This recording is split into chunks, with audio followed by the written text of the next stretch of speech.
Good evening. हमारा आज का टॉपिक है गांधीयन एरा और नॉन कॉपरेशन मूवमेंट, गांधी युग और असहयोग आंदोलन।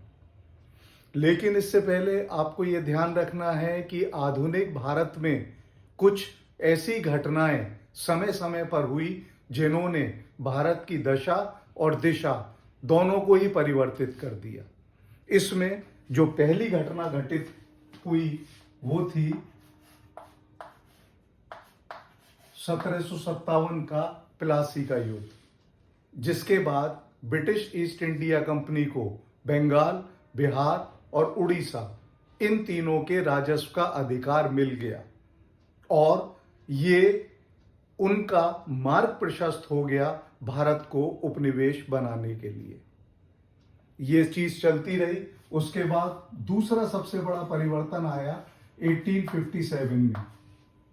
1857 में एक विद्रोह या क्रांति हुई और जो दमनकारी नीतियां थीं ब्रिटिश ईस्ट इंडिया कंपनी की, उस पर अंकुश लगा और साथ ही साथ अंग्रेजों को ये समझ में आ गया कि निर्ममतापूर्ण जो कॉन्क्वेस्ट या विजय हैं वो उनके शासन को जल्दी समाप्त कर सकती हैं। इसलिए 1857 की क्रांति के बाद जो देशी रियासतें थी उनके साथ अच्छे संबंध बनाए और धीरे धीरे अपनी थोड़ी सी पॉलिसी बदलकर ब्रिटिश गवर्नमेंट आगे बढ़ी, क्योंकि ब्रिटिश ईस्ट इंडिया कंपनी का शासन खत्म हो गया और सीधा मुकुट का यहां पर राज्य शुरू हो गया। इसके बाद जो तीसरी सबसे इंपॉर्टेंट घटना है वो है 1885 और ये है भारतीय राष्ट्रीय कांग्रेस की स्थापना। और ये ऑर्गेनाइजेशन धीरे धीरे समय आने पर मजबूत होती चली गई और भारतीय स्वतंत्रता की प्राप्ति में भारतीय राष्ट्रीय कांग्रेस की बहुत बड़ी और महती भूमिका है। पर जहां तक भारतीय राष्ट्रीय कांग्रेस का सवाल है, इसको भी हम तीन भागों में बांट सकते हैं। सबसे पहले 1885 से 1905, ये वो काल है जब भारतीय राष्ट्रीय कांग्रेस में जो सदस्य थे वो नरम रुख अपनाए हुए थे, इसलिए वो नरम दल कहलाते हैं। और उनकी जो कुछ भी नीति थी वो 3P के ऊपर आधारित थी।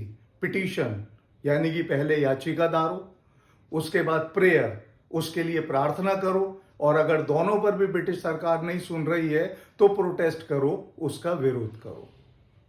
लेकिन दूसरा एक विचारों वाला वर्ग भी भारतीय राष्ट्रीय कांग्रेस में पनपने लगा, जिसका ये मानना था कि भाई अगर हम ये 3P पर चलते रहेंगे तो ब्रिटिशर्स हमें कुछ नहीं देंगे, हमें थोड़ा विरोध करके और जबरदस्ती अपने अधिकारों को अंग्रेजों से लेना पड़ेगा। और ये था गरम दल, जिसमें बहुत प्रोमिनेंट लोग थे, बाल गंगाधर तिलक, विपिन चंद्र पाल, लाला लाजपत राय, अरबिंदो घोष, बहुत सारे ऐसे लोग थे।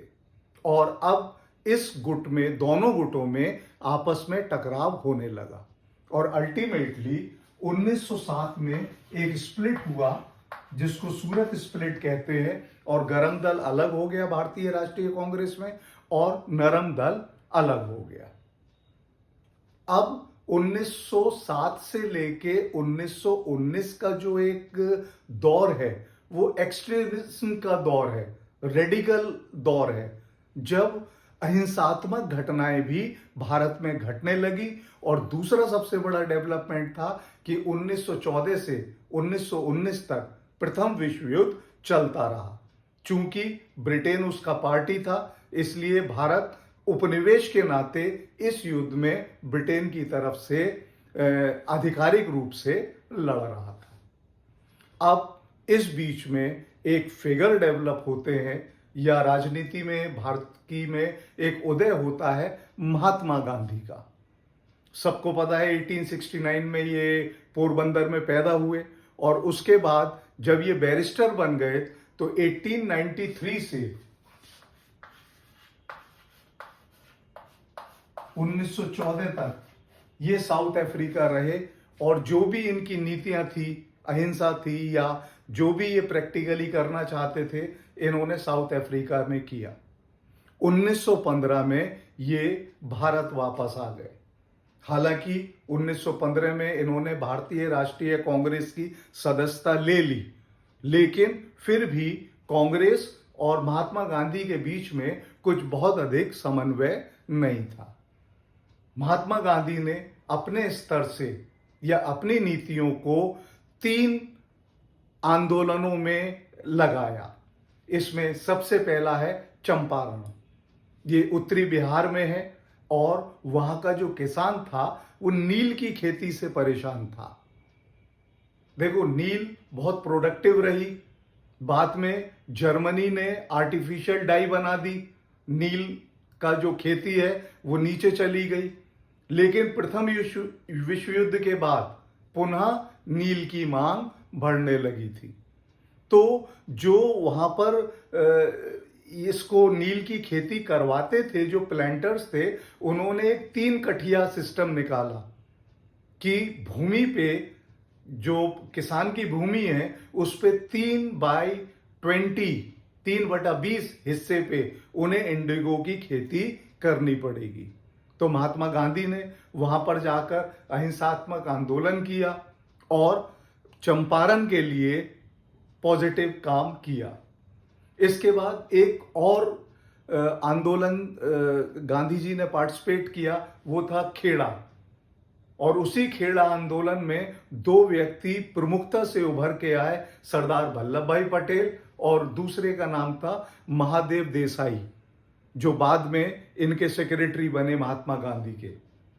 इसके बाद अहमदाबाद मिल, वहां पर दिक्कत ये हो रही थी कि उन दिनों प्लेग फैला हुआ था।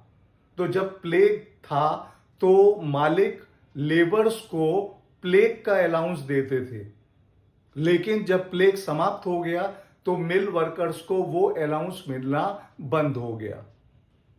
वो 20% दे रहे थे और पीजेंट्स 35% की मांग कर रहे थे। और वहीं पर हमें एक पहला अस्त्र गांधी का देखने को मिलता है, वो थी हड़ताल। अल्टीमेटली 35% पे वो निर्णय हुआ और इन तीनों ही आंदोलनों में महात्मा गांधी को सफलता मिली। प्रारंभिक अवस्था में वो ब्रिटिशर्स का सहयोग करते थे। ठीक है। अब जो गांधीयन एरा है वो 1919 से 1947 तक चला। तो इसमें कई सारी चीजें आपको ध्यान रखनी है। पहली चीज, महात्मा गांधी ने भारतीय राजनीति में नए विचारों का आगाज किया। दूसरी चीज, वो ये कहते थे कि जो भूमिगत षड्यंत्र हैं ये अनुचित हैं, यानी कि ब्रिटिश गवर्नमेंट के खिलाफ अगर आप गुप छुप करके कोई षड्यंत्र रच रहे हैं उसका कोई फायदा नहीं है। और उनका कहना था कि अगर आपके ऊपर अत्याचार हो रहे हैं या अन्याय हो रहे हैं तो उनका खुला और सक्रिय प्रतिरोध करने की आवश्यकता है। तीसरी जो उन्होंने इंपॉर्टेंट चीज अपनानी शुरू करी वो था सत्याग्रह की नीति, और इसको पालन करने की उन्होंने वकालत की। उनका कहना था कि एक ऐसी सरकार के विरुद्ध अहिंसात्मक असहयोग की नीति जो अपनी प्रजा के हितों को अनदेखा कर रही है तथा क्रूर या दमनकारी है, ऐसी नीति सत्याग्रह बनाती है। अब इसके महात्मा गांधी ने एक काम और किया। उन्होंने कहा कि उन्होंने मॉरली या नैतिकता के रूप में लोगों को समझाने का प्रयास किया और उन्होंने 5 सदाचार के नियम बनाए। सबसे पहला था चरखा कातो। इसका उद्देश्य ये था कि स्वदेशी कपड़े को बढ़ावा मिले। दूसरा था अस्पृश्यता, छुआछूत भारत से समाप्त होनी चाहिए। तीसरी चीज वो ये कहते थे संयम, यानी कि शराब या कोई ऐसा व्यसन, उससे व्यक्ति को दूर रहना चाहिए। चौथी चीज, ये हिंदू और मुस्लिम की मित्रता की बात करते थे। और पांचवी चीज, ये महिलाओं को बराबरी का दर्जा देने की बात करते थे। और इसके ऊपर इन 5 सदाचार के नियमों के लिए ये कहते थे कि इन नियमों को अहिंसात्मक तरीके से प्राप्त करना चाहिए। 1914 में जब वर्ल्ड वॉर शुरू हो गया तो महात्मा गांधी ने ब्रिटिश गवर्नमेंट का साथ दिया। उन्होंने गुजरात के किसानों को प्रेरित किया कि वो सेना में भर्ती हों और साम्राज्य के हित में सोचें। अंग्रेज उससे बहुत प्रभावित हुए थे महात्मा गांधी से। उनको recruiting sergeant of the government ये उपाधि मिली थी, मेडल भी दिया गया था, यानी कि कैसर-ए-हिंद की उपाधि उनको मिली। पर 1919 में कुछ ऐसी घटनाएं हुई कि ब्रिटिश सरकार के प्रति महात्मा गांधी का मोह भंग हो गया और वह सहयोगी से असहयोग के रूप में उभरने लगे। 3 बड़ी प्रमुख घटनाएं हैं और वही 3 घटनाएं असहयोग आंदोलन के लिए कॉजेज भी हैं। जैसे हम कहते हैं कि व्हाट आर द कॉजेज, सबसे पहले कॉज में आप लिखोगे 3 चीजें। इसमें सबसे पहला है रॉलेट एक्ट। एक सिडिशन कमेटी बनाई गई वर्ल्ड वॉर के बाद, दमनकारी समिति, और उसके जो अध्यक्ष थे उनका नाम है सिडनी रॉलेट, और यही कारण है कि वो कमेटी रॉलेट कमेटी के नाम से जानी गई। बाद में उसके ऊपर ब्रिटिश विधायिका ने एक कानून पारित कर दिया 18 मार्च 1919 को, और वो कानून रॉलेट एक्ट कहलाया। अब इस कानून में क्या था? सबसे पहला कि राजद्रोह के लिए विशेष अदालतें बना दी गई। चलिए, दूसरा इंपॉर्टेंट ये था कि राजनीतिक मामलों के परीक्षण के लिए अदालती प्रक्रियाओं का संक्षिप्तीकरण, यानी कि बहुत ज्यादा चक्कर में नहीं पड़ना है और निर्णय करना है। लेकिन तीसरी और सबसे महत्वपूर्ण जो रॉलेट एक्ट की अधिनियम का प्रोविजन था वो ये था कि बिना मुकदमे के ही भारतीयों को गिरफ्तार करने और हिरासत में लेने के व्यापक अधिकार दे दिए गए। यानी कि एक बार हिरासत में लेने के बाद 2 वर्षों तक किसी को कुछ बताने की जरूरत नहीं है। तो जो लिबर्टी के नियम हैं जो आज भी हमें संविधान में मिले हुए हैं और उस समय भी ब्रिटिशर्स को उनके संविधान में मिले हुए थे, जिनको हम प्रीरोगेटिव रिट्स बोलते हैं, जो आर्टिकल 32 में हैं तुम्हारे कॉन्स्टिट्यूशन के, और वो 5 रिटें ये हैं: हैबियस कॉर्पस, मैंडेमस, प्रोहिबिशन, सर्टियोररी और क्यो वारंटो। लेकिन यहां पर हमें जिक्र करना है केवल हैबियस कॉर्पस का। अभी भी ये नियम है कि अगर किसी को पकड़ा जाता है या पुलिस ही किसी को पकड़ती है तो उस व्यक्ति को 24 घंटे के भीतर किसी न्यायिक अधिकारी के सम्मुख पेश करना आवश्यक है, जो ये डिसाइड करेगा कि भाई ये अपराधी है या नहीं है। अपराधी है तो जेल जाएगा और अपराधी नहीं है तो उसको छोड़ दिया जाएगा। तो ये जो हैबियस कॉर्पस का एक मामला था, इसको इसमें बुरी तरीके से समाप्त कर दिया गया। एक बहुत इंपॉर्टेंट राइटर भी हुए हैं, आप लोग पढ़ते भी हैं, सुमित सरकार। उन्होंने इसके लिए एक बड़ा इंटरेस्टिंग वो दिया है रॉलेट एक्ट के लिए। उन्होंने कहा कि 1919 के जो मॉन्टेग चेम्सफोर्ड रिफॉर्म, यानी कि 1919 का जो अधिनियम है जिसमें आपको द्वैध शासन या डायरकी के बारे में समझने को मिलता है, उन्होंने कहा कि इससे जो भारत में काम करने वाले अंग्रेज थे वो बहुत नाराज हो गए थे और उनको तसल्ली देने के लिए रॉलेट एक्ट लागू किया गया। यानी कि इस रॉलेट एक्ट का उद्देश्य राष्ट्रवाद और क्रांतिकारी गतिविधियों का दमन करना बताया गया। तो इस पहली घटना से महात्मा गांधी आहत हुए। अब ये सारी चीज चलती रही पूरे भारत में, इस रॉलेट एक्ट के खिलाफ आंदोलन चलने लगे, और ऐसे ही एक आंदोलन पंजाब में हुआ जहां पर जनरल ओ डायर ने निरीह व्यक्तियों पे जो शांतिपूर्ण तरीके से आंदोलन कर रहे थे उन पे गोलीबारी करके हजारों लोगों को मरवा दिया। और ये ट्रेजेडी थी जलियांवाला बाग ट्रेजेडी, जो 13 अप्रैल 1919 को हुई थी।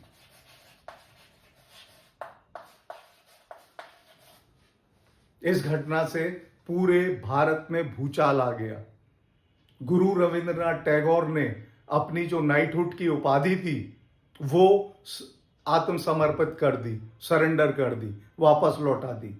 इसके अलावा एक और इंपॉर्टेंट व्यक्ति हैं शंकरन नैयर, जो उस समय गवर्नर जनरल की एग्जीक्यूटिव काउंसिल के मेंबर थे, और उन्होंने, नैयर साहब ने अपने पद से रिजाइन दे दिया। अभी पिछले महीने जो पीसीएस का पेपर हुआ है प्रीलिम्स का, उसमें ये प्रश्न शंकरन नैयर के बारे में पूछा गया है, और नैयर साहब ने फिर इस बात के विरोध में मुकदमा भी लड़ा, वो बात अलग है। लेकिन जलियांवाला बाग ट्रेजेडी ने ब्रिटेन के अधिकारियों के असली चेहरे को हमारे सामने, या उन समय भारतीयों के सामने उन्होंने दिखा दिया। इसके बाद तीसरी एक चीज और हुई, वो था खिलाफत रॉन्ग। देखो, जब विश्व युद्ध हो रहा है तो विश्व युद्ध में दो पार्टी हैं। एक है मित्र राष्ट्र, जिनका नेतृत्व ब्रिटेन कर रहा है, और दूसरे हैं धुरी राष्ट्र, एक्सिस पावर, जिनका नेतृत्व जर्मनी कर रहा है। और इस लड़ाई में जो मित्र राष्ट्र हैं, या अमेरिका है, वो इंग्लैंड है, वो विजयी हो जाता है और जर्मनी पराजित हो जाता है। अब तुर्की, जहां पर खलीफा की सीट होती थी, जब आप मिडिवल पढ़ के आए हैं तब आपने देखा होगा कि खलीफा जो है वो दिल्ली के सुल्तानों को ये आज्ञा देता था कि भाई चलो तुम हमारे लिए रूल कर रहे हो, यानी कि खलीफा सबसे इंपॉर्टेंट।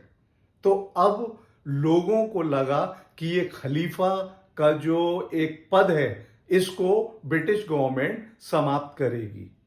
तो भारत में दो बंधु थे जिनको अली बंधु बोला जाता है, और वो पेरिस गए, और वो जो कमेटी वहां बैठी हुई थी उनके समक्ष उन्होंने 3 बातें रखी। एक तो कि तुर्की सुल्तान को जो मुसलमानों के पवित्र स्थान हैं उन पर अधिकार दे दिया जाए, उन पर नियंत्रण खलीफा का रहे। दूसरा, खलीफा को इतना क्षेत्र दिया जाए कि वो अपनी सत्ता को ठीक तरीके से चला पाए। और एक तीसरी चीज, जजीरातुल अरब,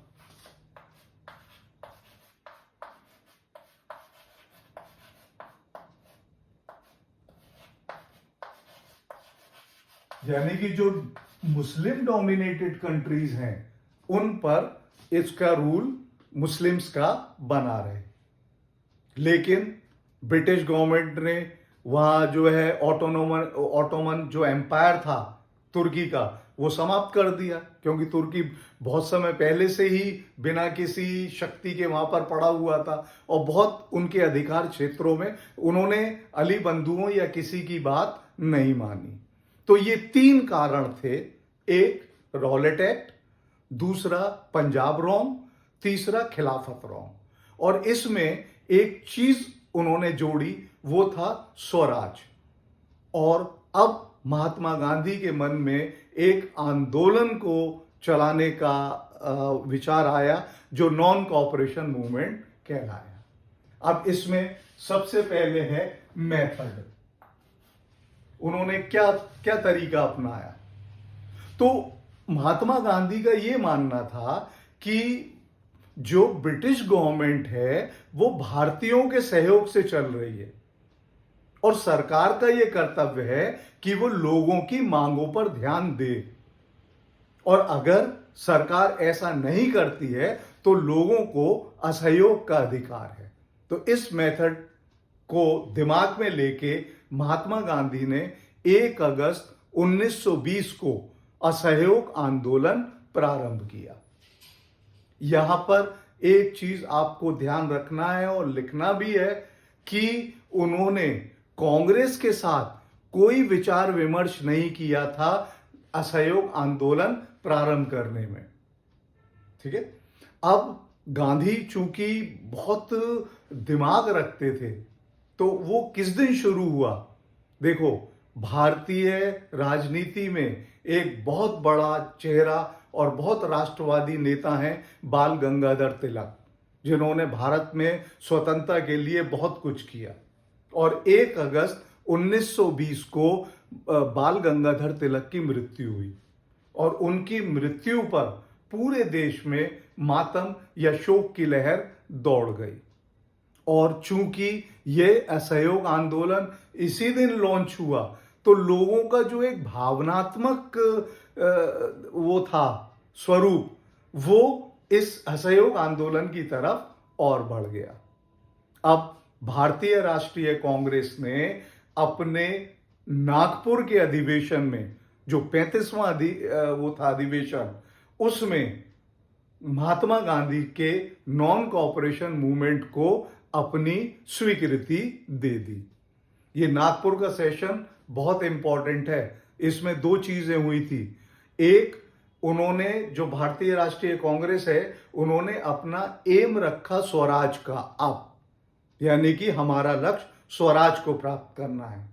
और दूसरा जो परिवर्तन हुआ कि अब तक कांग्रेस ब्रिटिश सरकार से जो कुछ भी मांग रही थी, तो वो ये कहती थी कि हमें कॉन्स्टिट्यूशनल मीन्स, यानी कि जो संवैधानिक तरीका है उसके आधार पे।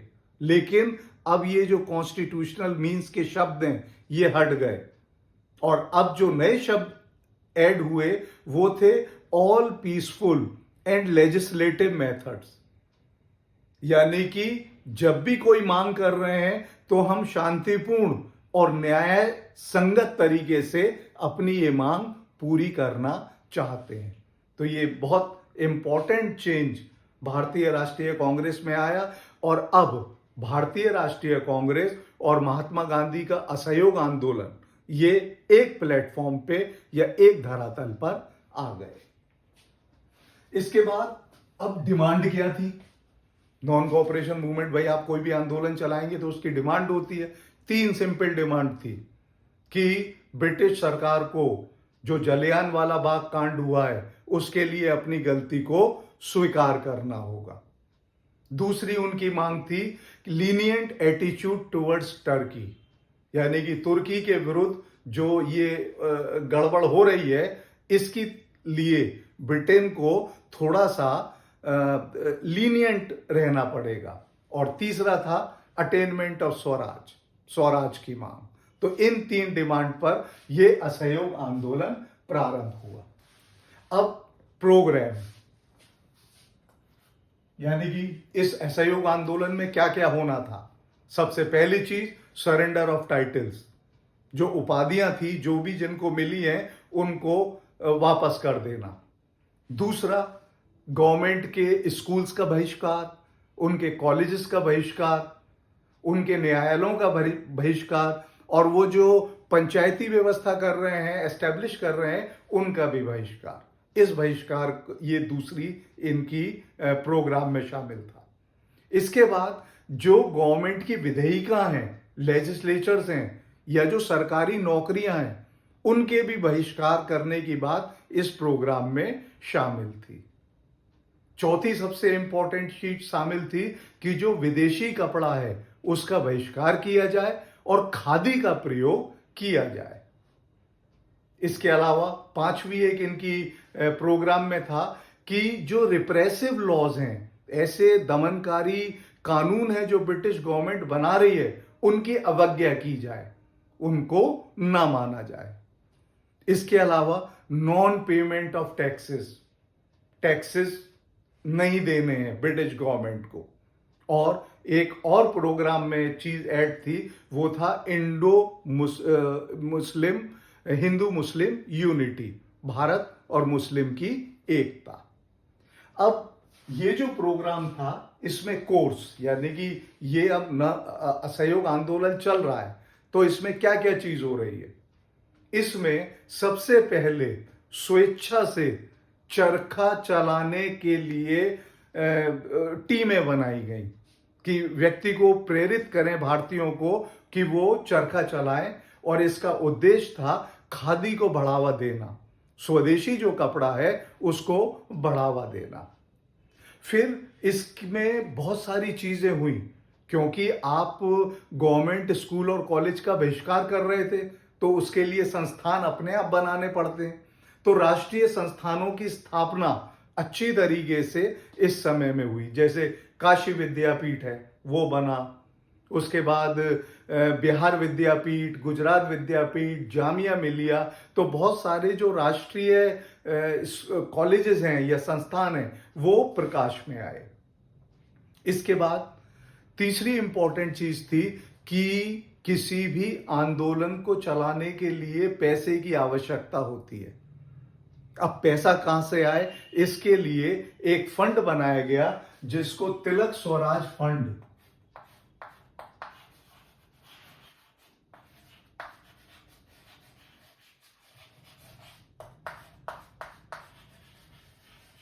बनाया गया, जिसमें लोगों से कहा गया कि वो स्वेच्छा से पैसे जमा करें, और लक्ष्य रखा गया कि एक वर्ष में 1 करोड़ रुपया इस फंड में आना चाहिए।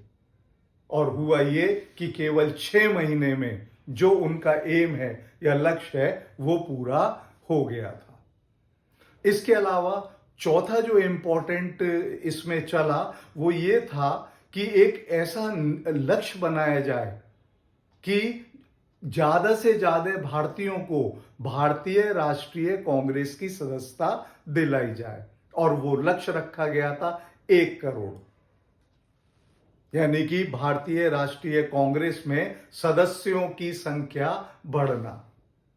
इसके अलावा इसमें करीब 20 लाख चरखे लगाए जाने थे जगह जगह पर, जहां पर लोग इस सूत के कपड़े को टांगते थे। अब महिलाओं ने भी बहुत बढ़ चढ़ के असहयोग आंदोलन में हिस्सा लिया। तो प्रोग्राम में यह भी तय किया गया कि इन महिलाओं को या अन्य महिलाओं को प्रोत्साहित किया जाए ताकि वो भारतीय स्वतंत्रता या इस आंदोलन की तरफ बहुत तेजी के साथ वो हों, इंटरेस्टेड हों। अच्छा, कई कई स्थानों पर विदेशी कपड़ों की होली जलाई जाती थी, और खादी वो आजादी का प्रतीक चिन्ह बन गई। 1 जुलाई 1921 में जो खिलाफत, क्योंकि खिलाफत भी इसके साथ चल रहा है, तो जो खिलाफत कमेटी है उन्होंने ये निर्णय लिया कि कोई भी मुस्लिम ब्रिटिश सेना में शामिल नहीं होगा। और थोड़े दिन बाद कांग्रेस वर्किंग कमेटी ने भी ये इस तरीके की उद्घोषणा कर दी कि कोई भारतीय इसमें ब्रिटिश सेना में शामिल ना हो। तो ये प्रोग्राम था असहयोग आंदोलन का, जो क्रियान्वित किया गया लोगों के द्वारा महात्मा गांधी के नेतृत्व में। इसके बाद एक चीज आती है कि भाई इसकी वीकनेस क्या थी। देखो, ये असहयोग आंदोलन अचानक से समाप्त हो गया। गोरखपुर में एक जगह है चौरी चौरा, वहां एक थाना था, थाना में कुछ लोग प्रोटेस्ट कर रहे थे और पुलिस वालों ने गोली चला दी। तो जनता इतनी आक्रोशित हो गई कि उन्होंने पूरा थाना फूंक दिया, जिसमें करीब 22 पुलिसमैन की मृत्यु हो गई। महात्मा गांधी का यह कहना था कि उन्होंने जो असहयोग आंदोलन चलाया है वो अहिंसात्मक चलाया है और इसमें हिंसा की कोई जगह नहीं है, और उन्होंने लोगों को बीच में ठगा सा छोड़ दिया और असहयोग आंदोलन समाप्त करने की घोषणा कर दी। अब इस असहयोग आंदोलन जो चला, इसका कुछ ना कुछ तो रहा, इंपॉर्टेंस भी रही, लेकिन सबसे पहले हम डिस्कस करते हैं वीकनेस। वीकनेस में आपको यह ध्यान रखना है कि अगर कोई एक आंदोलन है तो वो किसी चीज से प्रेरित होकर होता है। उस आंदोलन का उद्देश्य होता है, उस आंदोलन के नेता होते हैं और उन आंदोलन की कुछ मांग होती है। तो ये एक आंदोलन असहयोग आंदोलन में खिलाफत आंदोलन मिला हुआ था, जिनकी प्रेरणाएं अलग थी। खिलाफत जो आंदोलन था उसका मुख्य लक्ष्य था टर्की के सुल्तानिया खलीफा का मामला, और वो इसलिए नॉन कोऑपरेशन मूवमेंट या असहयोग आंदोलन के साथ जुड़ना चाह रहे थे ताकि उनकी संख्या में बढ़ोतरी हो जाए। जो कांग्रेस है या हिंदू हैं वो भी उनके साथ आ जाएं तो ये राष्ट्रीय आंदोलन बने और हम अपने निर्णयों को करा पाएं। तो ये जो दो आंदोलन मिले, इन्होंने सब गड़बड़ कर दी, क्योंकि एकजुटता की कमी रही। एक ही प्लेटफॉर्म पर दो तरीके की बातें असहयोग आंदोलन में हो जाती थी।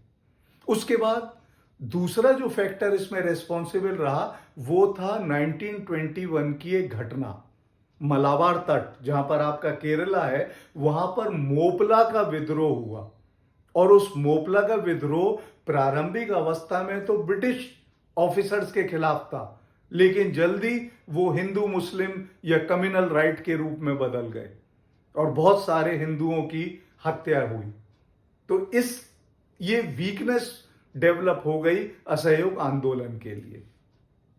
दूसरा, अब कांग्रेस ने ये कहा, क्योंकि 1919 के अधिनियम से ये चीज प्रकाश में आ गई कि अब चुनाव होंगे। असहयोग आंदोलन में कांग्रेस कह रही है कि हम अपने कैंडिडेट खड़े नहीं करेंगे, तो जो गैर कांग्रेसी सदस्य थे वो खड़े हो गए और उन्होंने परिषद या काउंसिल पर अपना अधिकार कर लिया। इसके अलावा तीसरी चीज खिताब के आत्मसमर्पण की बात थी कि नौकरी हम छोड़ देंगे, न्यायालयों में भी नहीं जाएंगे। तो इसका बहुत अधिक प्रभाव ब्रिटिश गवर्नमेंट पे नहीं पड़ा। उसके बाद एक और इंपॉर्टेंट था जो असहयोग आंदोलन में सफलता मिली, वो था प्रिंस ऑफ वेल्स के भारतीय आगमन पर बॉयकॉट होगा। ये बॉयकॉट हुआ, लेकिन इस बॉयकॉट से क्या फर्क पड़ रहा है? बस केवल ये है कि प्रिंस ऑफ वेल्स को बहुत ज्यादा स्वागत सत्कार नहीं मिला, इसके अलावा कोई भी पॉलिटिकल फर्क नहीं उसमें पड़ रहा था। ठीक है, तो कुछ भी नहीं मिल पाया। ना तो ब्रिटिश गवर्नमेंट ने जलियांवाला बाग के लिए कोई माफी मांगी, शंकरन नैयर ने जब केस किया तो वो भी केस में अल्टीमेटली पराजित हुए। जनरल डो डायर को भारतीय क्रांतिकारी उधम सिंह ने जो पनिश कर दिया वो अलग चीज है, लेकिन ब्रिटिश गवर्नमेंट ने कुछ नहीं दिया। उन्होंने दूसरा इसकी कोई मांग नहीं मानी। जो ये खिलाफत आंदोलन था, तुर्की के सारे नियम, ये खलीफेट जो है, वो सारी चीजें समाप्त कर दी गई और स्वराज का अटेनमेंट भी उस समय तक नहीं मिला। पर इतना सब कुछ होते हुए भी ये असहयोग आंदोलन बहुत महत्व का रहा। 3 महत्व बहुत प्रोमिनेंट हैं जिनको आपको लिखना है। पहला आपको लिखना है कि लोगों ने जबरदस्त राष्ट्रीय जागृति महसूस की। हर भारतीय के मन में स्वतंत्रता के विचार पनपने लगे। राष्ट्र के प्रति उनकी सोच, उनकी जागृति बदलने लगी। ये बहुत इंपॉर्टेंट था। दूसरा सबसे इंपॉर्टेंट था कि भारतीय राष्ट्रीय कांग्रेस, जो अब तक इतनी पावरफुल नहीं थी, वो राष्ट्रीय संगठन के रूप में परिवर्तित हो गई। यानी कि 1920 के बाद भारतीय राष्ट्रीय कांग्रेस वो महत्वपूर्ण संस्था रही जो भारत को स्वतंत्रता के मार्ग पर ले गई। और तीसरी सबसे बड़ी चीज रही कि इस आंदोलन ने लोगों को राष्ट्रीय स्वतंत्रता प्राप्त करने के लिए और भी बलिदान देने के लिए प्रेरित कर दिया। लोगों में एक उत्साह, उनमें एक जोश का संचार हो गया कि नहीं, हम इन ब्रिटिशर्स के खिलाफ अपना सारा जो देश है उसको वापस ले सकते हैं, या कम से कम हम अटेनमेंट ऑफ स्वराज, हम अपने राज्य को अपने आप चला सकते हैं। तो ये आपका नॉन कॉपरेशन मूवमेंट है। इतना अगर आप तैयार करेंगे, that is going to be suffice. Okay, thank you.